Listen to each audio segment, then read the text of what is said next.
2017ರಲ್ಲಿ ಗಂಡ ಮನೆ ಬಿಟ್ಟು ಹೋಗಿದ್ದ. ಹೆಂಡತಿ ಇಬ್ಬರು ಮಕ್ಕಳೊಂದಿಗೆ ಬೀದಿ ಬೀದಿ ಅಲಿದ್ರು. ಪತಿಯ ಸುಳಿವು ಸಿಕ್ಕಿರ್ಲಿಲ್ಲ. ಆದ್ರೆ ಬಿಗ್ ಬಾಸ್ ಮನೆಯಿಂದಾಗಿ ಗಂಡನ ಸುಳಿವು ಸಿಕ್ಕಿತ್ತು. ಕೊನೆಗೂ ಯಜಮಾನರು ಸಿಕ್ಕಿದ್ರಲ್ಲ ಅಂತ ಓಡೋಡಿ ಬಂದು ನೋಡಿದ ಪತ್ನಿ ಮೂರ್ಛೆ ಹೋದ್ರೆ ಮಕ್ಕಳು ಬೆದರಿದ್ದಾರೆ. ಯಾಕಂದ್ರೆ ನಾಪತ್ತೆಯಾಗಿದ್ದಾಗ ಗಂಡ ಈಗ ಹೆಣ್ಣಾಗಿ ಪ್ರತ್ಯಕ್ಷನಾಗಿದ್ದಾನೆ. ಈ ಫೋಟೋದಲ್ಲಿ ಕಾಣ್ತಾ ಇರೋ ಈತ ಲಕ್ಷ್ಮಣ್ ರಾವ್, ಈಕೆ ವಿಜಯಲಕ್ಷ್ಮಿ. ಲಕ್ಷ್ಮಣ್ ರಾವ್ ಎಂಬಾತ ವಿಜಯಲಕ್ಷ್ಮಿಯಾಗಿ ಬದಲಾದ ಕಥೆ ಇದು. ಯಾವ ಸಿನಿಮಾಗೂ ಕಮ್ಮಿ ಇಲ್ಲ ಈ story. Tamil super star Vijay Sethupathi ಅಭಿನಯದ ಸೂಪರ್ ಡಿಲಕ್ಸ್ ಚಿತ್ರವನ್ನು ಮೀರಿಸುತ್ತೆ ಈ ಕಥೆ.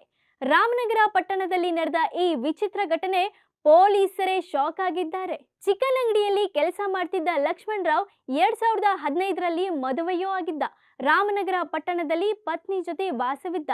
ಇವರಿಬ್ಬರ ದಾಂಪತ್ಯಕ್ಕೆ 2 ಗಂಡು ಮಕ್ಕಳು ಹುಟ್ಟಿದ್ರು.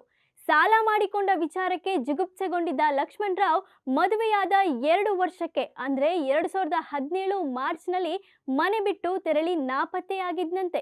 ದಿನಗಳು ಕಳೆದ್ರೂ ಪತಿ ಮನೆಗೆ ವಾಪಸ್ ಬರದ ಕಾರಣ ಪತ್ನಿ ಲಕ್ಷ್ಮಣ್ ರಾವ್ ನಾಪತ್ತೆಯಾದ ಕುರಿತು ರಾಮನಗರ ಐಚೂರು ಪೊಲೀಸ್ ಠಾಣೆಯಲ್ಲಿ ಕಂಪ್ಲೇಂಟ್ ಕೊಟ್ಟಿದ್ರು. ಬರೋಬ್ಬರಿ 6 ವರ್ಷಗಳ ಬಳಿಕ ಲಕ್ಷ್ಮಣ್ ರಾವ್ ಸುಳಿವು ಸಿಕ್ಕಿತ್ತು. ಆ ಸುಳಿವು ಕೊಟ್ಟಿದ್ದು Kannada reality show Bigg Boss season 10 ಅಂದ್ರೂ ತಪ್ಪಾಗಲ್ಲ. ತೃತೀಯ ಲಿಂಗಿಗಳು ಬಿಗ್ ಬಾಸ್ ಸ್ಪರ್ಧಿ ನೀತು ಸನ್ಮಾನ ಕಾರ್ಯಕ್ರಮ ಹಮ್ಮಿಕೊಂಡಿದ್ರು. ಈ ವೇಳೆ ತೃತೀಯ ಲಿಂಗಿ ರಶ್ಮಿಕಾ ರೀಲ್ಸ್ ನಲ್ಲಿ ಲಕ್ಷ್ಮಣ್ ಕಾಣಿಸಿಕೊಂಡಿದ್ದ. ವೈರಲ್ ಆಗಿದ್ದ ರೀಲ್ಸ್ ನೋಡ್ತಿದ್ದ ಪೊಲೀಸರಿಗೆ ಲಕ್ಷ್ಮಣ್ ಮುಖ ಹೋಲಿಕೆಯಾಗಿತ್ತು. ಕುಟುಂಬಸ್ಥರಿಗೂ ಲಕ್ಷ್ಮಣ್ ರಾವ್ ಇರಬಹುದು ಅಂತ ಶಂಕೆ ವ್ಯಕ್ತವಾಗಿತ್ತು.